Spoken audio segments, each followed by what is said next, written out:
Gift എന്നിട്ട് ചോദിച്ചു ഇത് എന്തുവാന്ന്. ഞാൻ പറഞ്ഞ ബാഗാന്ന്. ഞെക്കി നോക്കിയപ്പോ സ്പോഞ്ച് പോലെ ഇരിക്കുന്നു. അപ്പൊ ഏത് ബ്രാൻഡാ ഞാൻ പറഞ്ഞ MK. അപ്പോഴേ വീഡിയോ അങ്ങ് താത്തു വെച്ച്. കാരണം അതിന് ശേഷമുള്ള റിസൾട്ട് അവർക്ക് അറിയണ്ട. അതെന്താ അത് തന്നെ പറഞ്ഞേ? കാരണം ഇവള് എന്നോട് ചോദിച്ചിട്ടുണ്ട് ഏത് ബ്രാൻഡൊക്കെ ഇഷ്ടമെന്ന് ബാഗ്. ഞങ്ങളിങ്ങനെ സംസാരിക്കും ഓരോ ബ്രാൻഡിനെ പറ്റി വിളിക്കുമ്പോഴൊക്കെ. അപ്പൊ MKയുടെ ബാഗ് എനിക്ക് ഇഷ്ടമാന്ന് ഞാൻ പറഞ്ഞു. അതേതാടി? ഞാൻ പറഞ്ഞു കൊള്ളാടി എന്നൊക്കെ പറഞ്ഞു. അപ്പൊ എനിക്ക് തോന്നി അവളായിരിക്കും അതായിരിക്കും മേടിച്ചിരുന്നത്. നീ വീഡിയോ എടുത്തത് ബ്രാൻഡൊക്കെ എനിക്കറിയാറുണ്ട്. അപർണ ഫോണും കൂടെ താത്ത് വെച്ചപ്പോ എനിക്ക് മനസ്സിലായി. പിന്നെ കുഴപ്പമില്ലായിരുന്നു. ബ്രാൻഡ് വേറെ നോക്കായിരുന്നു.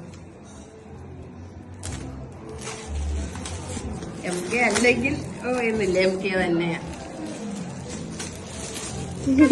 കണ്ടോ? Thank you so much. കഴിഞ്ഞിട്ട് എവിടെ പോയാലും അപർണയുടെ ബാഗ് തൂക്കിയായിരിക്കും ഞാൻ പോകുന്നത്. അയ്യോ